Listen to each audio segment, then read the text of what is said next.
you know, the night that my grandfather put a gun in his mouth, I'm out having a great time performing, doing what I love. And then after I watch him take his last breath, I'm out doing what I love, doing music and performing. I feel like I just didn't deserve that. 'Cause a few months down the line, I get behind the wheel and I wake up 3 weeks later out of a coma. I crashed my car the night of my birthday. We call ourselves CiiiTY, but we global. And everybody that has a voice is allowed to be vocal. Changing the Youth Hottest podcast in the city, hosted by myself, Jerry Novato, Kelsey Means, Frankadelic, Deluxe Vlog, shout out Palm Beach Connects, and I Work Magic Daily. Welcome home, CodyHoaks. Yes, good sir. to have you on here, man. It's been long overdue. It's an honor and a pleasure, man. Yeah, I'm a fan of you. He made me a fan of you. That guy right there, Frank. He came on here and I forgot what we was doing, and we're looking for artists, and I was like, you gotta look up this band. That's I remember. I seen this video. I remember that, and I'm like, damn, dude, it felt so good to be like, man, I don't even know these guys, and they're showing so much fucking love right now. It's one of the greatest feelings ever. I was like, he's from Palm Beach. I'm from Houston, Texas. He's not famous already. Are you sure? That song, that music video, everything about it was just on point. Everything was pretty. Appreciate that. Pretty dope about that, and everything's dope about you, man. I haven't heard anything like you. Yeah, I think we've like gotten very comfortable with, because this business works in a way where it's like when you have people of a certain in a certain lane coming through, that's like it brings that traffic in. Oh yeah. And you get that same sort of like genre. Yeah. Sound, style, cadences, all that. Yeah, it brings in those similarities, and then it's like you get unique artists that come through here, even though they're in the same genre, but they all have their own thing. Yeah. But you are like something. Appreciate something else. You're a unicorn here. So. It's just I don't know, man. Like you said, it's just you're in hip hop, and hip hop is like, I guess I do hip hop. I also do pop music. I do all types of stuff. You know, you hear it. It's just no song sounds the same. It's catchy. Yeah, it has to be, and it's the beauty in like making music, the art of music. You know, art is never finished, and it's always like you're capable of adding on to it or doing something different. You know, like constantly doing something different. It's so oversaturated where I'm at. Like we're in my genre, I guess, or whatever genre I do. I don't even know what genre I fucking do, but yeah, I don't know. You know what I'm saying? I was hoping you could tell us. That's why we brought you here. My soul, but you don't even know. My soul. Where it all started from was hip hop. Yeah. You know, hip hop is like, I was a lyricist at first. I used to drop like I would drop a song almost every day back in the day. I would do I heard a freestyle from you just every day recently. I would do a freestyle, yeah. You got a freestyle. You dropped in November, I think. November 13th. Every day this month, or not every day this month, but for the past like 2 weeks, I dropped two remixes a day. Yeah. Yeah. This month. Bro, I heard a freestyle you did. Oh, I did it on TikTok, yeah. Yeah. Yeah, I know exactly what you're talking about. Yeah. And I was like, whoa. I was at work. GTF. Oh. Yeah, I don't write anything down. Everything you hear is not written. Petty, Wonderful Girl. That little freestyle you did was off the head? Yeah. Get out of here, Cody. Yeah. Looking's a good song. Yeah. Looking's that's a reminder if you ever like, if I ever have a moment where I'm like, man, what am I doing? Yeah. Am I doing it? What reason am I doing it for? And then that's a song. It's like, when you're at your lowest time, you're like, man, like, you can't wrap your head around what's going on. Everything's moving so fast. You're like, am I doing the right thing? Am I making the right choices? And that was the song. Like, what am I looking for? I know I'm looking for something. I just don't know what it is. Yeah. It's there. Well, we just need to know how you even are capable of doing it. So you've been through some shit, right? I think I saw like where you was wrestling a bear. Like I don't know what happened, but you was messed. I saw some stuff. I got in a fist fight with a windshield. No, 5 years ago on my birthday, the 17th of this month is my birthday. I just turned 28. But 5 years ago on my birthday, before my birthday, I was an addict. I was addicted to alcohol, and I loved alcohol. I've never smoked weed before. I've never done any drug besides alcohol. And I did mushrooms for the first time last year. So my grandfather, alcoholism runs in my family, and my grandfather had been sober for a minute, and then he picked up alcohol again, and he took his life one night drinking and shit. And I remember I was out performing in Stewart, And my mom gave me the call. I was like, what the fuck do you mean he died? I was like, what are you talking about? My mom is out in Houston right now for my uncle. My uncle just passed away from cancer. And my mom was like, no, she's like, I don't know. He died. And like, let me call you back. And I get off the phone with him. She's like fucking sobbing. This is my father's dad. And I get off the phone with her. She calls him back and she's like, he killed himself. He shot himself. And I was like, what the fuck? Yeah. It was like really hard to wrap my head around a lot of things and the shit that happened. And my grandfather was on life support for a day and a half. And I went and saw him take his last breath. Like they pulled the plug and everything at the hospital. We were all there. We all got to see it. We all got to see it happen. And even then, I'm like looking around. I'm like, what the fuck is going on? Like, like it's unreal, like a dream. Like, to this day, I still feel like I never like woke up. And I'm gonna tell you what I mean by that in a second. But I that same night I went and did a show an hour and a half after I watched my grandfather take his last breath. Dedicated the entire show to my grandfather. And everybody's like, well, how are you? I couldn't do this if I was you. Like, how are you been doing this? And like at the same time, I'm like, I don't think I am. Like, I don't even feel like I'm here right now. I feel like all out of body. Like, it's to this day, like I'm just so weird how it all happened. It all felt like a nightmare and a dream at the same time. Yeah. But that was one of the reasons why I took a step back for 3.5 years after my grandfather and what I'm about to tell you happened.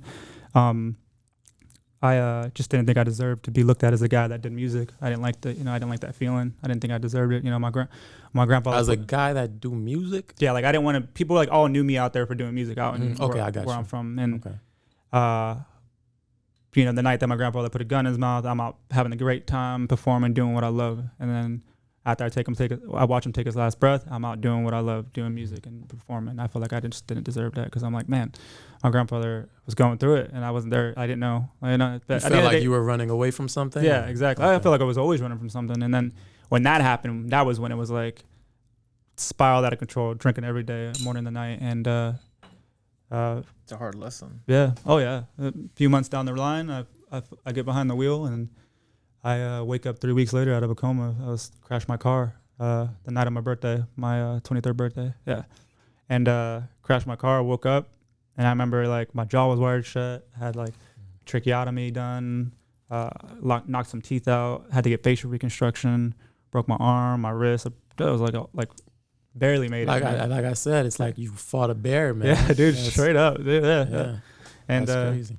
I remember I woke up and I was like, I wrote on the whiteboard, I was like, can I walk? And they were like, yeah, you can walk. You can feel your legs, right? I was like, I want to walk. And they were like, you want to get up and walk? I said, I want to walk. They're like, get up and walk. I said, I want to walk. Like I just kept saying, right, and I want to walk. And she was like, all right, let me go get the doctor real quick. Like she was like all frantic and shit. She's like, it's gonna be really hard for you to get up. You just woke up, And I was like, I want to walk. So she goes with the doctor. Doctor comes back, goes, I understand that you want to walk. And I was like, I want to walk. I wrote again, I want to walk. They asked me a few questions like my birthday, who the president was, and yada yada yada. Please tell me you didn't reply. I want to walk to those questions. No, I didn't. I gave them the answer. All right, let's go. But I ended up getting up and walking, man, and I walked out that door, and they hooked me up to like the IVs and shit. And I walked out the door, and right across the room where I was at was the last place I saw my grandfather. Yeah. And like sometimes it feels like I never woke up. It's like kind of full circle, like you woke up that moment when you got out that coma. 3 weeks in a coma. Do you remember anything? Like there was like the movies, or is it really like there are times that I remember like out of body like experiences that I remember like almost in the perception or perspective of another person coming in and looking at me, and like multiple times I've seen myself laying in that bed, like the same picture like of me laying in that bed, and people like the same reaction, like, oh my God, what did you do, Cody? Everybody that came in. And there was times that I asked my mother, I was like, were there did this happen, or was so and so in here doing this and that? And she was like, yeah, like you wouldn't even remember that because you weren't awake. And even if I was awake, my eyes were like closed shut because I had facial reconstruction. Yeah. But yeah, it was like kind of like the movies, man. It's fucking crazy. It's insane. Yeah, dude, it's fucking weird. And like for a while, like I was like pretty fucked up from all the trauma, and like there's like at one point it felt like I was just like so sleep deprived that I felt like I was like hearing voices and shit, like almost hearing the people like that were around me when I was in a coma. And I think after that I was like, man, I can't stop. You were sleep deprived. This is after the coma. Yeah, I was just so depressed. I just couldn't sleep. I didn't want to sleep. I was scared to sleep. Like I felt like a lot of my questions that I had weren't answered, and I needed to be awake for whatever if the answer was to come finally, and my grandfather was to come and show me the answer as to why he did what he did, or am I on the right path, or am I doing the right thing? And so psychologically, what was it about him going through what he went through with alcoholism that made you pick it up after his passing? I don't think it. No, I was drinking beforehand. I was Okay. drinking, from like 14 all the way up until 23. I was drinking, and like But you I was stopped drinking pretty heavily okay. beforehand. But after that was like my excuse. Like as an addict, I was like, this is like why? How could you blame me? Like I'm gonna drink. Like I have the right to drink. I can do whatever the fuck I want. You're not gonna fucking stop me. Yeah. And that was like my mentality. I just kept doing it, and It wasn't self-destructive. It was very self-destructive. Very, very intentionally, or was it like I'm trying to I not think feel both. what's I think in a sense of both. Like I was also lost and couldn't fathom what I was putting myself through, and I don't think I cared about how everybody else was feeling around me. What could potentially happen if I were to pass, and what my mom was already going. I don't ever want to put my mom through what I put her through. And in that voicemail, you hear her say, "I'm glad God didn't take you away from me," and that was because of that night.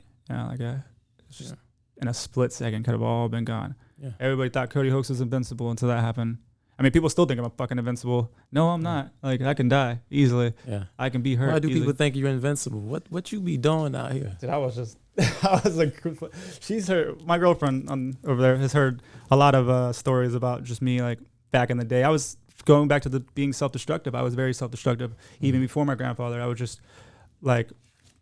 just fighting all the time, like trying to get someone to pull the trigger, trying to get someone to kill me. I just didn't care about my life. And I was very just ruthless, like always fighting. I was never the type of guy that banged guns or do any of that shit or bang like that. I was with people that were banging, but I was just never, that's just not me. Like I'm not. Where did you grow up?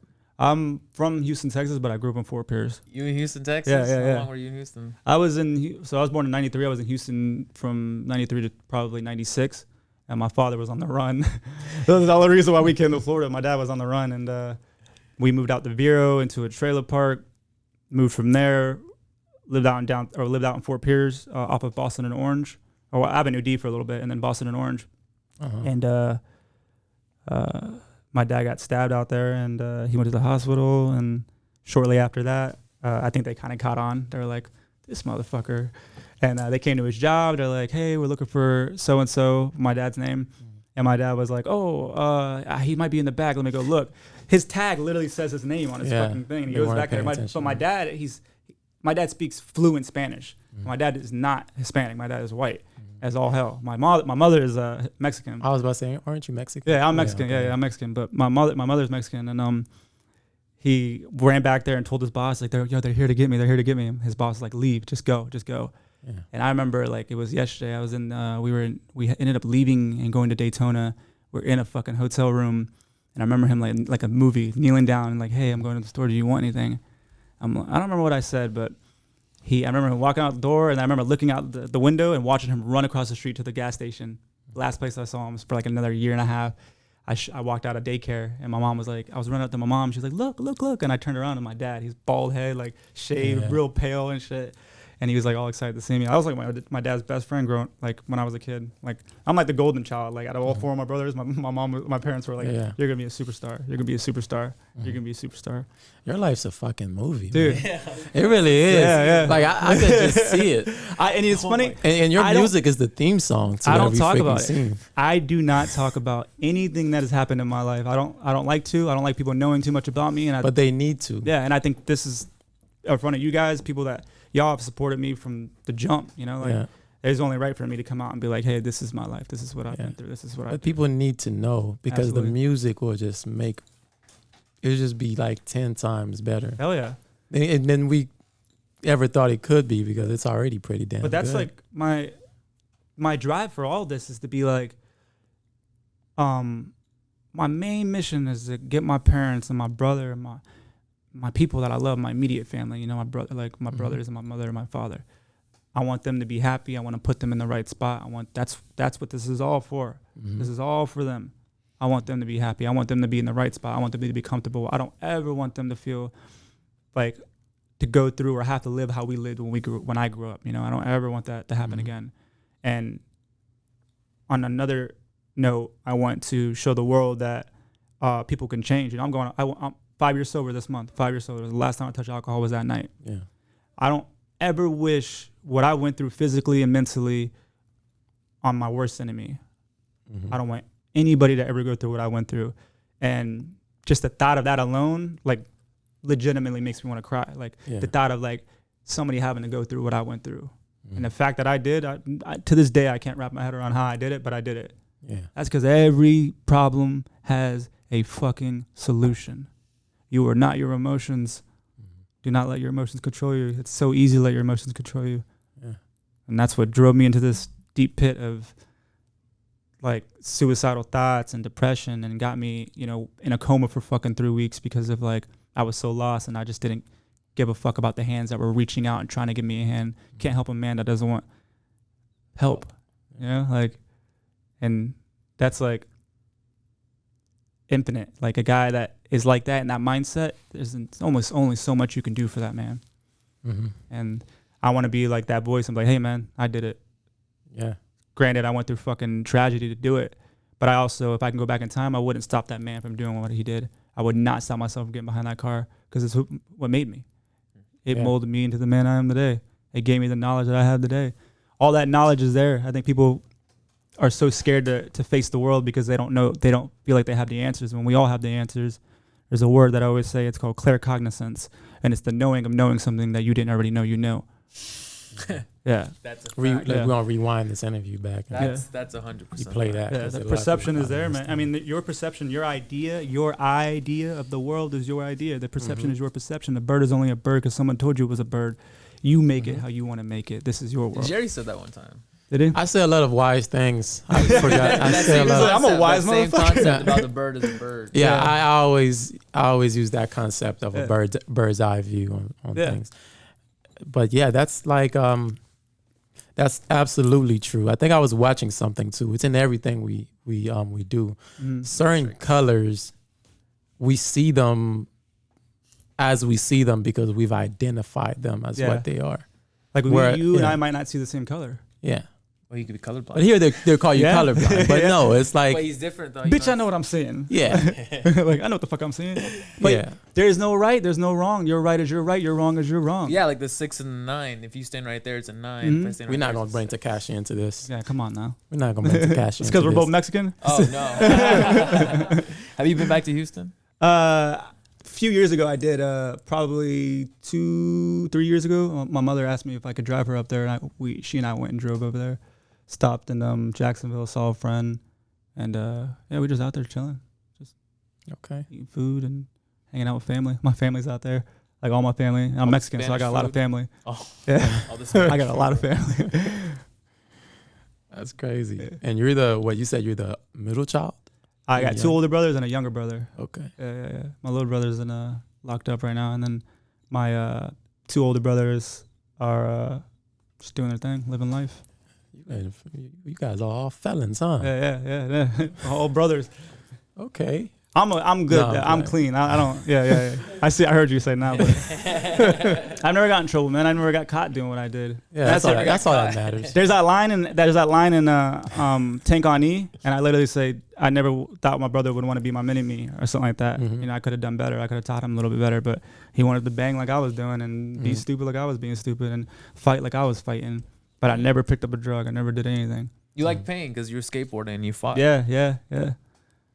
It's so funny. My brother in the memo, he's like talking. He recorded a memo, reading what he wrote, and he was like, "Yeah, if they used to, my 2 older brothers would freestyle on this like a Ford Eco or whatever. It was like this little ass red Ford Eco, and I would sit in the back while they were rapping and shit, and they were smoking. And again, like I've never smoked before, so like I'm just sitting back there watching them freestyle and shit. And my brother goes, "I never thought that if I were to pick out who was gonna be a rapper in that car, it was never Cody. It was never, because I was the skateboarder kid. I just wanted to skateboard, you know. But a lot of the older kids skated, and they just didn't want me hanging out with them because I was younger. So I was like, I'll just fucking skate by myself. Yeah. And that's like my mentality in all this. I do everything by myself, like, because when I asked for help, nobody wanted to help me. You know, nobody wanted to be there for me.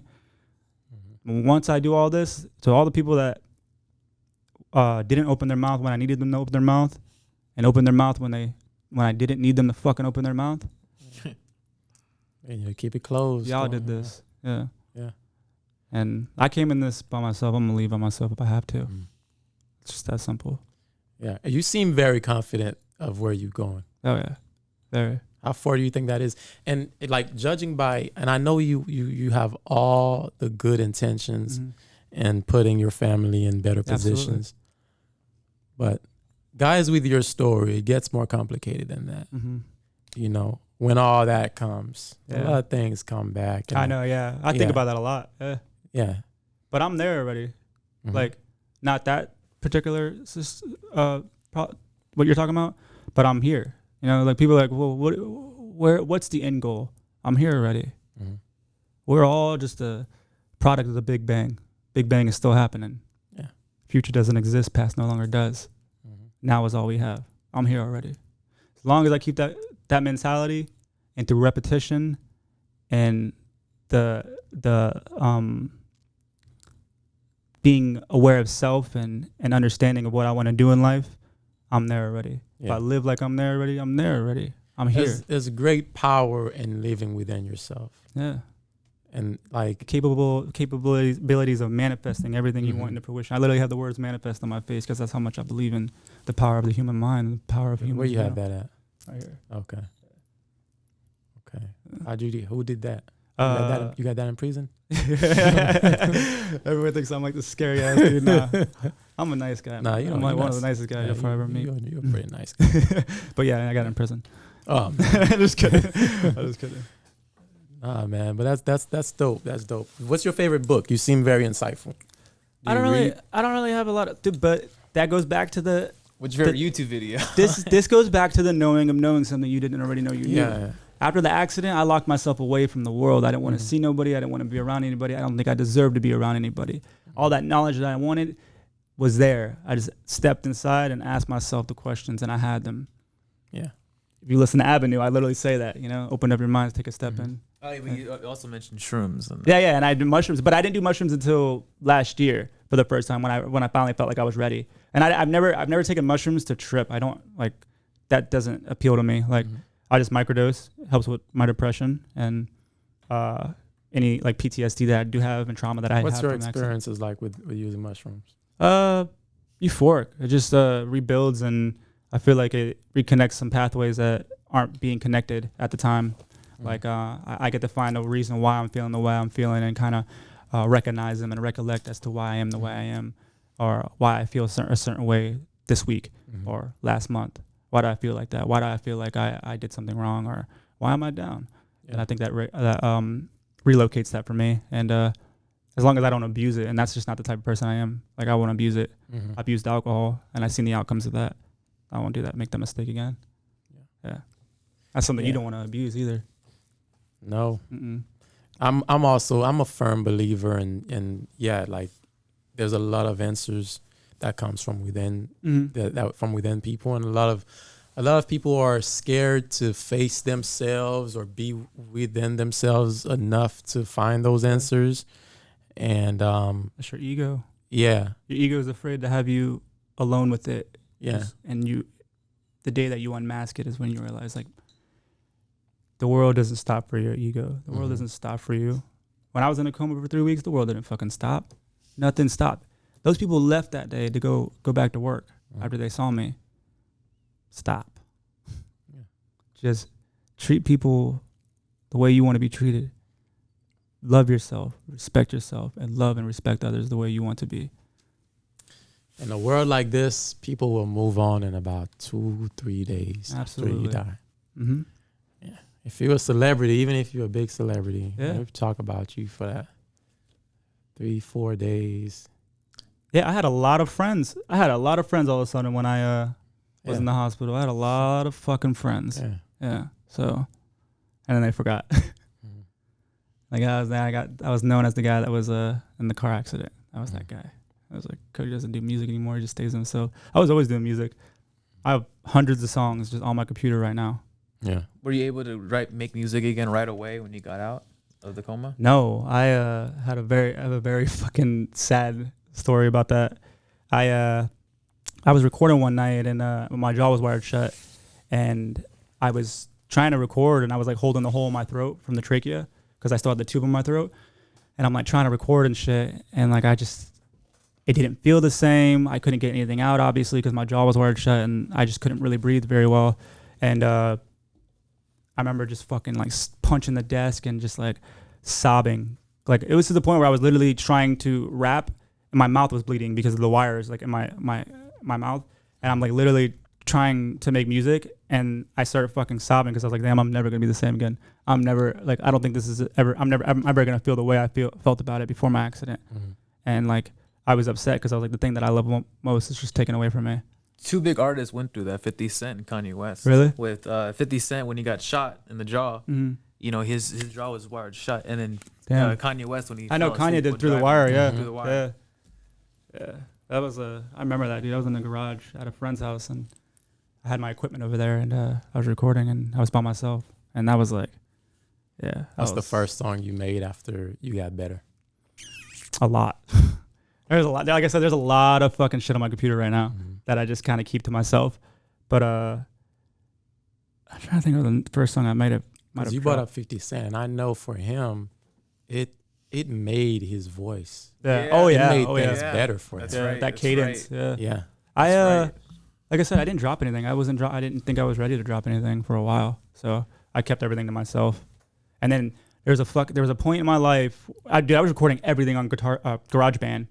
There was a point in my life where I came home one day, turned my computer on to record 367 songs, I think it was, gone. 267? 300. Yeah, gone. No clue how, no clue where. Took it to Geek Squad, called Apple, called Genius, all these people, nobody knew. Gone. So it was like, and I don't write, so like it was like taking a notebook of mine and just burning it, and like I can't just like I couldn't remember some of the stuff I did. I only bounced so many of the songs over, so like it was all gone. But that was also what like led me to start using Pro Tools and find a different sound and start rebranding myself and shit. And while I was like behind the scenes, not dropping music, I was still learning the business and stuff. And I have some friends that are in the industry, and I was around, the guy that's like my brother that I was living with at the time at the house.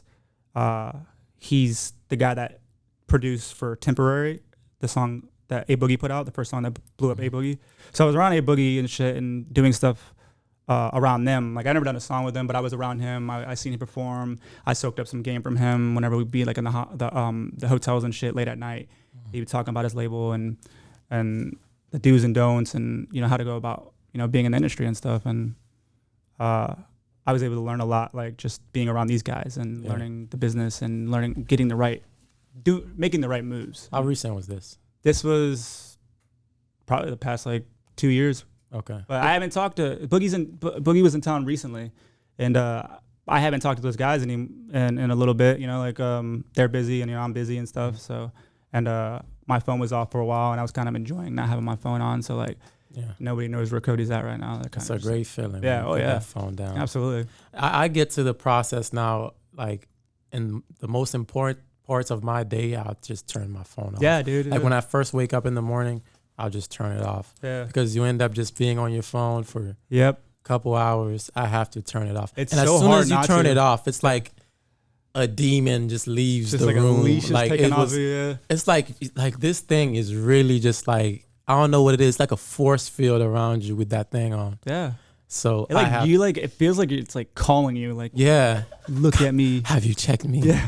You checked your notifications. You won't believe what changes me you've posted today. Guess who died today? Guess who had a divorce? Yeah. Thing is evil. So they keep you in the loop though. Yeah. No. Yeah. But when you leave your phone, phone, you leave your phone for 2 hours, a lot happens in the world. You missed all type of stuff, like massacres and fucking global warming, like 10 times worse. Gas pump explosion. They just recreated dinosaurs. That's the last time. It was like I thought it was a zombie apocalypse. I was freaking just driving around doing errands and fucking. All that happens, and I'm not even looking at my phone, but I seen everybody getting gas. It's all gloomy. I'm like, I was like, I feel like this is about to happen. Yeah, and people will talk to you like a caveman for missing 3 hours out of the day. We strive to motivate, inspire young minds so they don't go to waste. We call ourselves CiiiTY, but we global. And everybody that has a voice is allowed to be vocal.